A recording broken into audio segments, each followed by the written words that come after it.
papa bongwanite Matayona bosolo ya bayo kasonya Ozazamba badima Ozazamba kochela motema Ozazamba badima Ozazamba kochela tolo Oh ya kumama na yobo ngwanite Yesu kumama papa bongwanite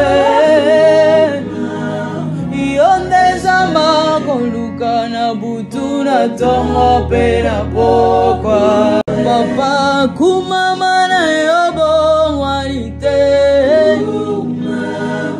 Oh Yesu kumama papa bongwanite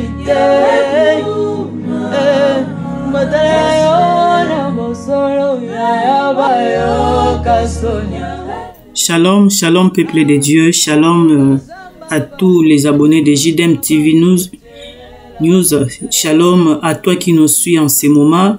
Nous bénissons l'Éternel, nous sommes très heureuses de se retrouver encore dans la présence de Dieu. Bien-aimés dans le Seigneur, nous bénissons le Seigneur pour ces programmes de prière. Parce que eloko eleki motuya na kobonde la ezate eloko eleki libondeli ezalite Bible lomina biso celui qui est capable de prier est capable de tout. Celui qui est capable de prier, bien-aimé dans le Seigneur, a le pouvoir, si je peux dire ça.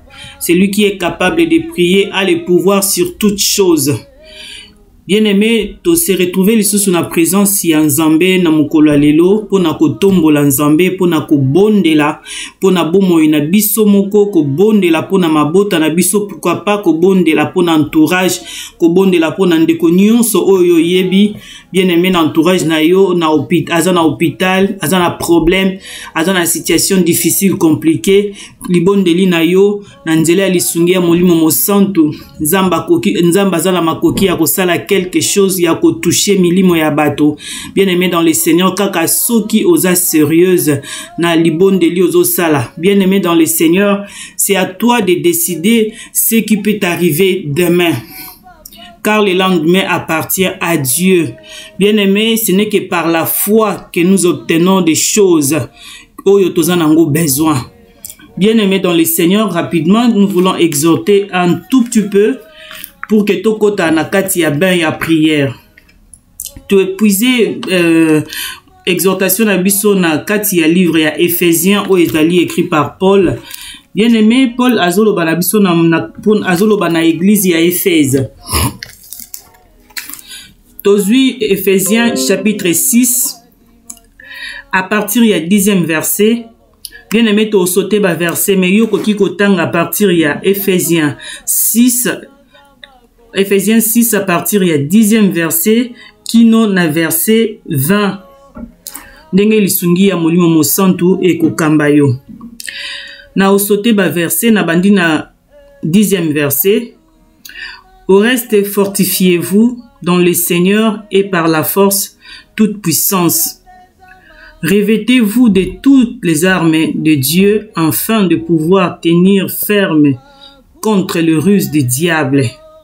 Car nous n'avons pas à lutter contre la chair et le sang, mais contre les dominations, contre les autorités, contre les princes de ce monde des ténèbres, contre les esprits méchants dans les lieux célestes.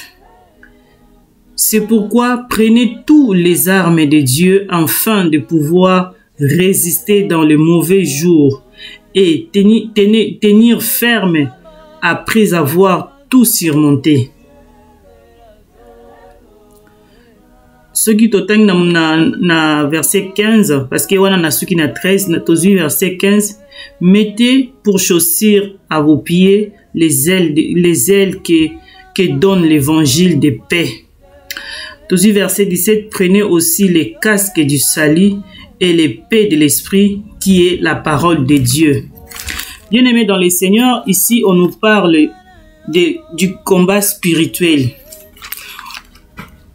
Si je n'abiso ezali to kolobela sujet na biso exhortation eza les armes spirituelles, mais ça parle du combat spirituel. Bien-aimé dans le Seigneur, na ebité lo lengeni o lekisi les 6 derniers mois kobanda janvier qui nous tokoma na mois de juin. Il s'est passé beaucoup de choses dans la vie de tout et chacun. Chacun a vécu les 6 derniers mois de sa manière. Il y a de ceux-là qui ont vécu avec beaucoup de combats, beaucoup de difficultés, beaucoup de choses qui étaient pas mal compliquées. Mais bien aimé, je viens juste te rassurer avec l'aide du Saint-Esprit, mais que tout ce que tu as ou tout ce que tu n'as pas eu, tout ce que tu n'as pas pu avoir, bien aimé, dans les 6 derniers mois, ce n'est pas encore trop tard. Dans la montre de Dieu, dans le chrono de Dieu, bien aimé dans le Seigneur, rien n'est encore tard. Dans le chrono de Dieu, bien aimé dans le Seigneur, eloko mokote okoki ko bungisa to eloko mokote ekoki ko lupeyo. Bien aimé, sache-le bien que tout ce que tu n'as pas pu avoir, tout ce que tu as perdu dans les 6 derniers mois, tu vas les récupérer au nom de Jésus. Bible lobi na biso ete rien n'est impossible à Dieu. Dieu même il appelle en existence des choses qui n'existaient pas. Bien aimé, pendant que toi tu as vécu des choses compliquées, Dieu dans le ciel, misuna ezalaki sur yo. Dieu ne nous a pas oubliés. Bien-aimé dans le Seigneur, si tu as seulement la foi, bien-aimé, au surmonter tout ce que tu as traversé, les temps difficiles, des choses difficiles, ainsi de suite. Yango na lingi na encourager yo. Na lingi na peso makasi. Na lingi bien-aimé dans le Seigneur, na rassuré yo. Ne perds pas le temps.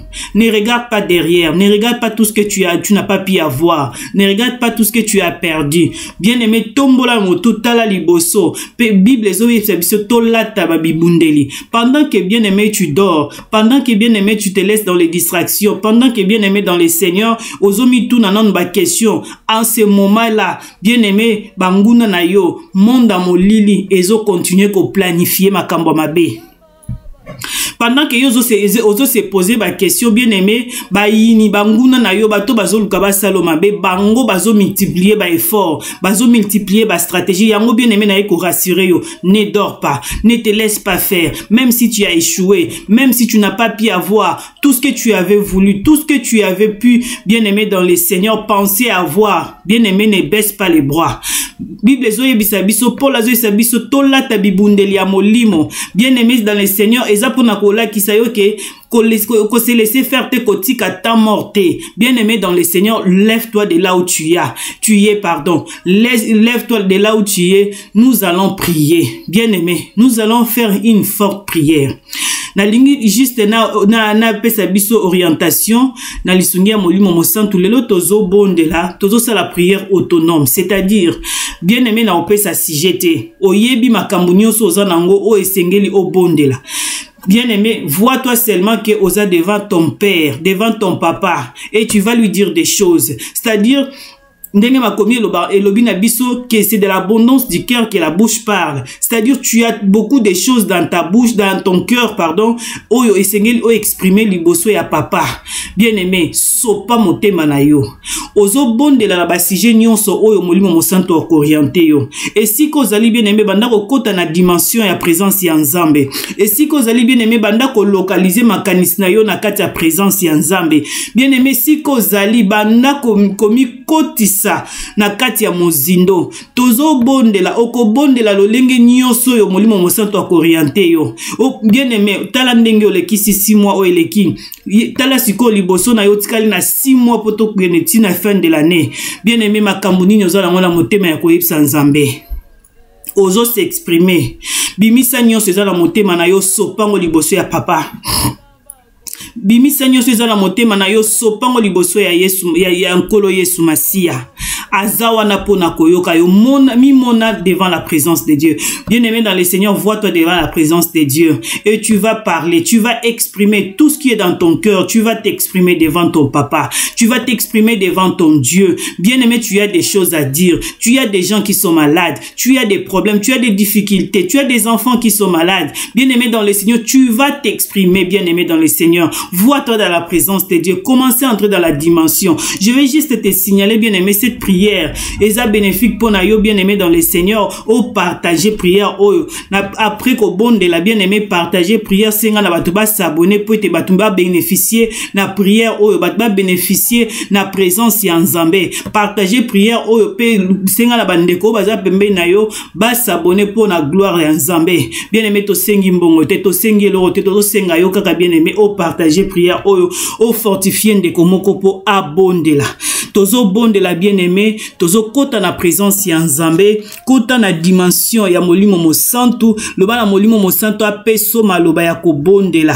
Bien-aimé to lingi to bondela. Banda ko mimona na présence ya Nzambe, banda ko réaliser présence ya Nzambe. Bien-aimé tozo bondela kino na ko tokoloba amen tokati prière, mais bondela nyonso ezo matona motema. Exprime-toi devant ton Père, exprime-toi devant ton Dieu. Bien-aimé to bondeli. Yahweh toye kobondela yo mokolo na pokwa lelo, toye kobondela yo Yahweh Nzambe na après-midi ya lelo na tongo ya lelo. Yahweh Nzambe toye lisusu na présence na yo Père éternel, parce que epai na yo Nzambe nde toyaka kotoka ngolu. Yahweh Nzambe na nguya Seigneur moko te eza agréable soki kozala na présence na yo de Jésus. Yahweh poni un jour dans tes parvis que mille ailleurs.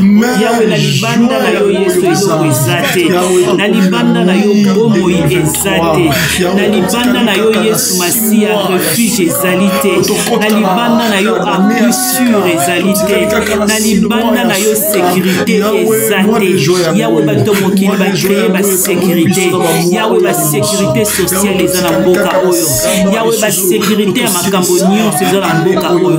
Yesu na ngai bato na se na moi oyo baluki baluki ya wenza ba service ya protection ya ba sécurité. Mais Seigneur mokolo likambo eyaka, mokolo likama eyaka Nzambe bato nyonso bazalaka kidiba. Yahweh mokolo même kufe yaka pona mokonzi Nzambe, même bagarde na ye bazalaka okurante. Oh Yesu na ngai nani akoki kobatela lokola yo, nani abombaka biso lokola yo. Seigneur mobateli ya solo ezali yo Jésus. Olobi si moi l'éternel je ne garde pas, c'est lui qui vous gardera enfin. Nous voici Seigneur notre Dieu Jésus dans ta présence en ce moment. Yahweh Nzambe bisika nyonso bandeko nanga bazose retrouver na yo Yahweh na présence na yo kolo na ngai omona bango. Yahweh nous voici dans ta présence. Yahweh toyekola kisa yo ete yondo zali ya blessure, yondo zali mobateli ya kokamwa. Olobi na biso tose revêtir Yahweh notre Dieu na ba casque.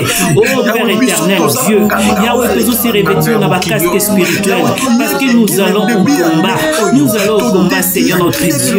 Yahweh le bina biso to se revêtir na ba arme spirituelle, parce que tu nous as donné le pouvoir. Le bina biso voici, je vous ai donné le pouvoir de marcher sur les serpents et les scorpions, et rien ne pourra vous nuire. Éternel Dieu, nous voici Seigneur en ce moment dans ta présence. Toye kotombo la yo Nzambe, likolo ya mabota na biso. Toye kotombo la yo na bala na biso. Toye kotombo la yo Nzambe na nguya, na mabala na biso, na mabota na biso, na bandelo na biso. Yahweh na tomboli yo likolo ya foyer na nga, na tomboli yo likolo ya ndako na nga, na tomboli yo na vie na nga Seigneur. Yahweh que tu sois élevé dans mon entourage, que tu sois élevé Seigneur notre Dieu dans ma famille, que tu sois élevé Jésus dans la vie de mes enfants. Yahweh que tu sois élevé dans mon travail, Yahweh que tu sois élevé Seigneur notre Dieu dans ma vie sociale. Yahweh sois élevé. Oh Jésus, qui est comme toi, qui est comparable à toi. Seigneur, nous t'élevons Père éternel, nous t'élevons Jésus. Yahweh, nous t'adorons Seigneur en ce moment, car tu es le Dieu véritable Seigneur. Yahweh, nul n'est comparable à toi Seigneur notre Dieu. Kolomoko taye epai na yo azonga lolenge moko. Yahweh nzamba makambo minene, nzambo zamba makambo kokamwa. Yahweh zanga makambo elekelaka bato Jésus. Yahweh ozanga makambo bato mokili bakosala te. To comparé yo na moto te Jésus. Tu es le seul et l'unique Yahweh, le véritable Dieu. Le Dieu vivant c'est toi Seigneur Jésus. Otikala jamais kolimba Yahweh. Otikala kolimba jamais. Obandelaka biso jour et nuit, 24 heures sur 24 Seigneur. Tu t'es jamais fatigué, tu t'es jamais lassé, tu t'es jamais Seigneur notre Dieu, tu n'as jamais abandonné ton poste Seigneur. Tu n'as jamais Seigneur notre Dieu laissé tes enfants. Oh Père, tu es la sécurité Yahweh notre Dieu. Oh Jésus le plus agréable Papa. pas. Yahweh, tu nous protèges, Seigneur. Yahweh, notre Dieu, demandez en retour. Yahweh, tu nous protèges, Saint. Yahweh, notre Dieu. Oh Jésus, sans facture. Tu es le protecteur excellent, éternel. Papa, tu es fidèle. Tu es fidèle, éternel, Dieu des armées. Laisse mon âme te bénir, Jésus. Laisse mon âme te célébrer. Parce que tu es Dieu. Osana bomo, papa. Opesa biso bomo, Jésus. Ozo rassurer biso mikolo nyonso. Yahweh, totaler la nani soki o te nzambe. Mobateli ya kokamo ezali au Seigneur. Nous venons t'élever, Seigneur Jésus. Nous venons, Seigneur notre Dieu, t'élever. Car tu es Dieu. Ofuta nyongo la biso nyonso koto ozala sauvé. Yahweh, opesa bomo na biso. Yahweh, opesa bomo na yo biso tozala na bomo. Yahweh, opesa bambeka na esika na biso. Yahweh, asumu na biso yo ozwaki esika. Pe ofutaki nyongo. Yesu na ngai. Na ekotombola yo likolo ya bacirconstance nyonso. Kolekisi Yahweh notre Dieu les 6 derniers mois. Yahweh yo tamboli na biso. Peu importe les difficultés que nous avons rencontrées, Seigneur, sur nos chemins. Yahweh na ba différents moyens. Éternel Dieu, tu étais là. Et tu es toujours là. Yahweh tobengaka yo Emmanuel. Yahweh, même si nous passons des situations difficiles, compliquées, Père éternel, tu es toujours Emmanuel pour nous. Éternel Dieu, on ne va jamais que nos accents. Nous sommes tous à Seigneur. Nous sommes Yahweh, besoin d'informations, nous à la source parce que nous sommes la source qui ne tarit jamais. Seigneur, tu es vivant. Tu as la clé, Seigneur, notre Dieu de la vie et de tout Jésus. Yahweh, le dit, voici, je vous ai donné la clé. Ceux qui t'ont kangé na se kangami na se Yahweh na likolo Jésus pe kangami. Ceux qui t'ont fongoli na likolo na se pe kongwami. Yahweh Nzambe, pesa biso bokonzi Seigneur. Olega biso Seigneur notre Dieu autorité. Éternel Dieu, c'est pourquoi nous avons se revêtir de tout ce que tu nous as donné comme assurance. Éternel Dieu des armées, il y a une personne qui est Yahweh notre Dieu dans l'hôpital éternel, qui souffre éternel notre Dieu, qui a beaucoup souffert aussi Jésus dans sa maladie incurable Seigneur, dans sa maladie héréditaire. Yahweh, quelqu'un a hérité Seigneur notre Dieu une maladie Seigneur notre Dieu inattendue. Mais Seigneur tu es le Dieu qui peut briser Seigneur notre Dieu. Yahweh, tout ce qui est malédiction familiale, tu peux briser Yahweh des liens à ma malédiction Seigneur, aux liés à ma maladie. Yahweh, des moments pas dans la maison, l'hôpital a besoin de ton secours. Yahweh, une personne qui est dans les comas a besoin de ton secours, qui a besoin de s'arrêter notre Dieu, de sortir dans son coma. Mais il n'arrive pas parce qu'il lui manque Seigneur notre Dieu. Oh Jésus, la prière. Il lui manque Seigneur notre Dieu, la parole de prière. Oh Yahweh, quelqu'un a besoin juste de te demander Seigneur sauve-moi. Mais il n'arrive pas Seigneur notre Dieu à parler. Son état est en train de dégrader Jésus. Tu es l'intervention rapide. Yahweh, tu peux intervenir dans les cas difficiles. Tu peux intervenir dans des cas compliqués. Là où Seigneur notre Dieu, les gens Yahweh notre Dieu, Yahweh, tu es capable de réparer des santé. Tu es capable de restaurer, d'instaurer aussi Seigneur notre Dieu. Oh Jésus, le rétablissement. Père éternel, Yahweh, lève-toi Seigneur là où les gens ont besoin de toi. Oh Yahweh, ici quand nous sommes au Bazali, Zambé, Nangonga, la minute, Yahweh, intervenir Seigneur notre Dieu, dans un cas différent, dans un cas différent. Yahweh, Zambé, Zambé, les dieux qui exaucent nos prières, les dieux qui a dit tout ce que vous demanderez en priant, croyez-les, vous l'avez reçu et vous les verrez s'accomplir. Yahweh, tu es notre assurance. Yahweh, voyez un peu la façon dont tu nous assures, tu nous donnes l'assurance éternelle, Dieu. Nous croyons à tout ce que nous disons, nous croyons à ta parole, parce que ta parole est oui et amen. Oh Dieu, les dieux de la justice. Il y a une personne qui est Yahweh notre Dieu à la vie. Il y a une personne Yahweh qui attend son jugement. Il y a une personne Yahweh qui a été auparavant Seigneur jugé injustement, qui demande une seconde chance, qui demande une seconde grâce. Yahweh, tu es la deuxième gloire Seigneur notre Dieu, la gloire qui vient restaurer Seigneur Jésus. Yaka Seigneur notre Dieu, opé sa notre seconde grâce, seconde gloire. Yahweh, le Dieu de la gloire de la deuxième maison sera plus grande que celle de la première. Yaka Zambozon, c'est espoir dans notre monde. Qui est injustement, condamné qui est injustement main. Seigneur, lève-toi, Seigneur, pour Yahweh notre Dieu. Yahweh Zambé, Bastien la lisusu demande mon souci à jugement. Yahweh Zambé, nous établir justice. Éternel, lève-toi, na maladie de Oyo Zambé, c'est la canne de Basuka. Oh, Balobina, il y a quelques jours. Tu es le Dieu qui peut rendre la vie, Seigneur, nouveau. Tu es le Dieu qui peut rajouter des jours. Yahweh, notre Dieu de la personne sur cette terre pour ta gloire. Yahweh Zambé, tu es le Dieu qui peut rendre Yahweh à une femme ou à un homme. Yahweh notre Dieu, un témoignage pour ta gloire. Seigneur notre Dieu, ne pouvons pas faire un procès à pour la moi à l'hôpital. Ne pouvons pas faire pour la maman à l'hôpital. Dieu de la justice, le Dieu qui guérit de toutes sortes de maladies. Yahweh Zambé, Yesu, Telema ya komisa, ya kokikisanga, ya onanyose de déranger sans kolonga. Na zosenga intervention na yo Jésus. Yaka omina nzambe, na kombo na Yesu na yo. Kolo yaka okangola. Yahweh bana moko bazana besoin Seigneur notre Dieu. Ya secours na yo. Bazana besoin Seigneur notre Dieu. Ya délivrance na yo. Yaka okangola. Bazana situation compliquée ya voyage. Yahweh Zambé ni stoppé, ni kande bloqué. Yahweh ici exalté. Yahweh eloko désolé kisa Seigneur notre Dieu. Yahweh Zambé nanguya makambo marché. Kolo telema. Siko batomo ba passer ni dossier ya pour Zambé. Yahweh Zambé telema. Na kombo na Yesu. Yahweh si dernier mois au Zambé. Toye ko deni Yahweh kai na yo Jésus. Yahweh moi les joies. Seigneur notre Dieu. Yahweh tout année Seigneur notre Dieu. Yahweh notre Dieu. Yahweh Zambé na nzela na biso. Yondo Yahweh biso parce que tu es le bon berger. Nous sommes tes bébés. Yahweh tozola naka orientation na yo. Kino Père décembre. Tozaba longi. Yahweh na yeko longa. Yahweh toko échoué. Seigneur toko échoué. Yahweh bisika batela kibiso ba pied. Yahweh pendant que bande ki kosala ba réunion. Pendant que bande ko sala ba projet. Pour na 6 derniers mois koto échoué. Yahweh toko se retrouver na ba piège na bangote. Tozaba cible na bangote Jésus. Et si to ba teki ba biche. Yahweh toko se retrouver na kombo na Yesu.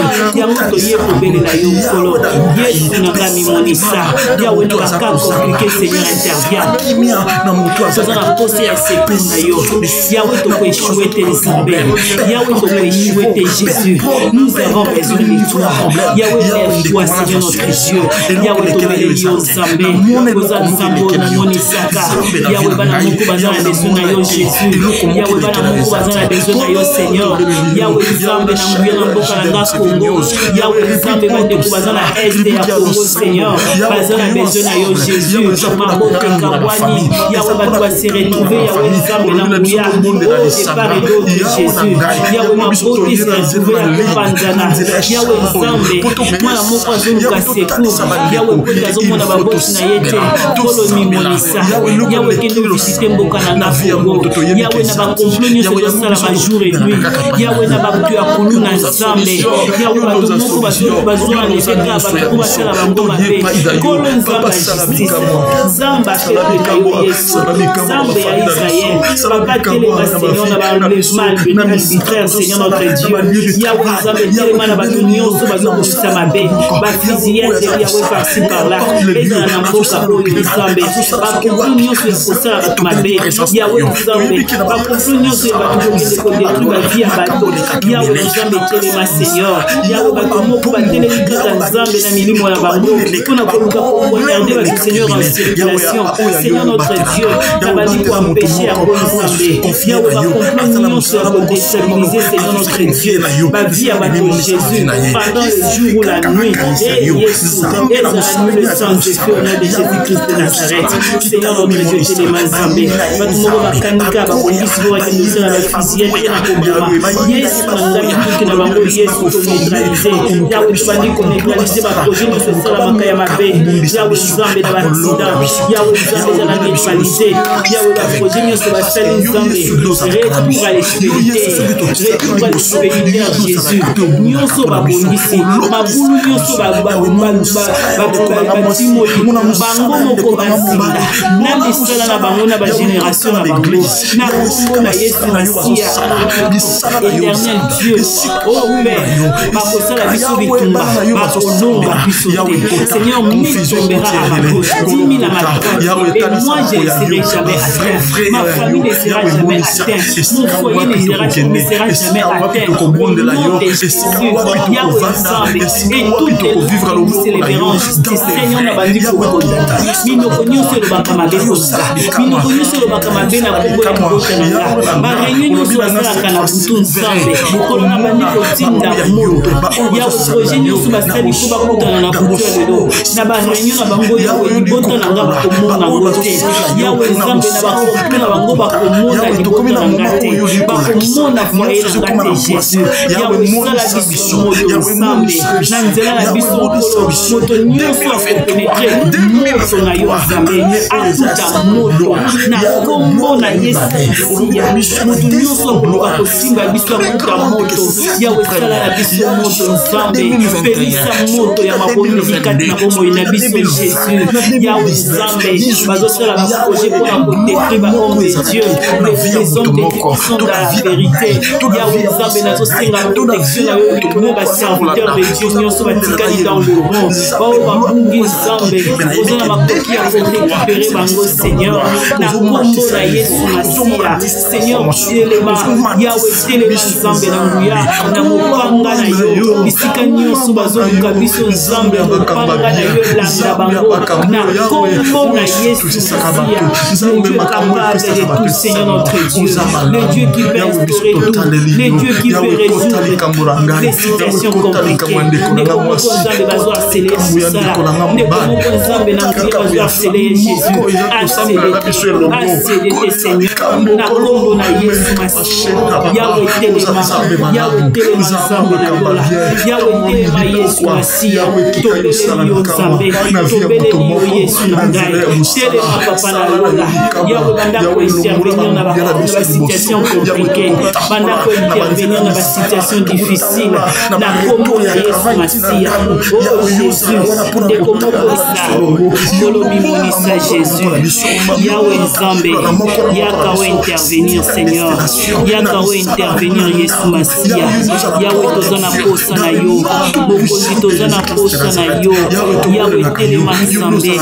Kota makambu Yawe notre Dieu. Ya peuple na yo. Kota makambu Yesu Masiya. Ya peuple na yo. Kolo sala Yawe libota na yo bolambu. Bao nyonso bazoluka yo na ngunga oyo Yesu. Bazaka na besoin ya liloba suka Jésus. Yawe singa Nzambe bato bazozela kaka liloba ya suka. Yawe Nzambe oza capable ya kopesa biyano. Bisika oyo kolo bato basuki bazomona ici de Seigneur. Bato bazomona ici de secours de Jésus. Yawe Nzambe kota likambo moko na tribunal. Kota maladie ya moto moko Nzambe. Ndeko moko babwakeli maladi Jésus. Azobelela yo na ntango yo Nzambe. Kolo yaka oranga ye justice. Ndeko moko azosufri na mbasu. Ndeko moko azosufri na maladi ya mpese. Ndeko moko Nzambe babwakeli maladi. Yawe Nzambe injustement. Ndeko moko azosufri na prise na poison. Yesu ngai. Kende koranga ye justice. Kolo ya moi la vengeance et la rétribution. Yawe ndeko moko azovivre Yawe makambo justement. Yesu telema na justice na yo. Na ye moko akokite Nzambe. Yawe aza na besoin ya secours na yo Seigneur. Yawe kende ko intervenir Seigneur notre Dieu. Papa kende ko intervenir Jésus. Na ba situation compliquée ya moto Yesu. Yawe ndeko moko empoisonné ya ye mito empoisonné été. Mais tu es le Dieu qui peut guérir et le Dieu qui peut Yawe nous venger. Oh Jésus. Kolobi à moi la vengeance. Yawe telema Seigneur notre Dieu. Yawe sunga ndeko moko Yesu na ngai. Walingaki kobumba. Azonga Yawe azonga Yesu na ngai. Ndeko moko Seigneur. Oh Yesu abungi par ignorance. Ndeko moko Seigneur notre Dieu. Appelle-nous par ignorance. Parce que Yawe azalaki na besoin ya likambo. Azalaki na besoin ya loko. Azalaki Yawe akomaki obligé à kopengwa Nzambe kwa obtenir. Yawe mawa na yo Yesu Masiya. Kitisa mawa na yo likolo na ye. Yawe kitisa mawa na yo likolo na ye. Kolobi ete soki kaka prebi moko abungi. Okotika nona nefo na kokende landa moko abungi ozongisa ye na nzela. Yesu ngai. Moto moko abungaki azokokate Yesu. moto moko akotaki na kati ya distraction azokokobima te nzambe papa yawe telema na bomoi na ye kolo ya kosecurir ye jésus securir ndeko moko yesu azotika intervention na moko azonga na nzela yawe ndeko moko nkolo akotaki na sommeil spirituel azokokolamuka te yawe banda kolamusa ndeko moko yesu na kati ya sommeil ya molimo telemisa ndeko moko na mabondeli lamusa ndako moko na priere kotisa moto ya priere na libota moko jésus oyo bawumeli na kati ya malédiction oyo nzambe bazoyeba teke bazovivre na malédiction oyo yesu na ngai kotisa moto ya mabondeli na kombo na yesu masiya banda kointervenir seigneur yawe libota moko ewumeli na malédiction jésus bazoyeba ndenge oza sortir te kotisa lumière de libota wana yesu na ngai oh jésus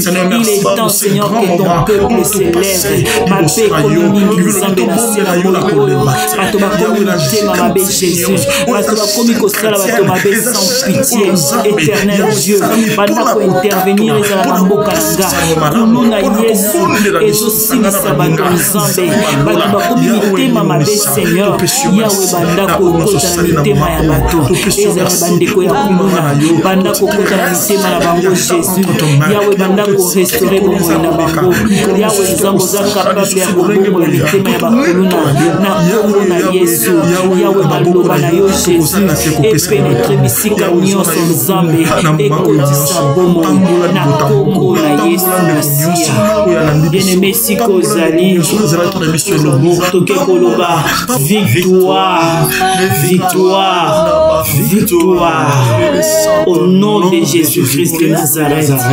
Nde tolobi bien-aimé dans le Seigneur ensemble na maboko pe na milolo. Amen.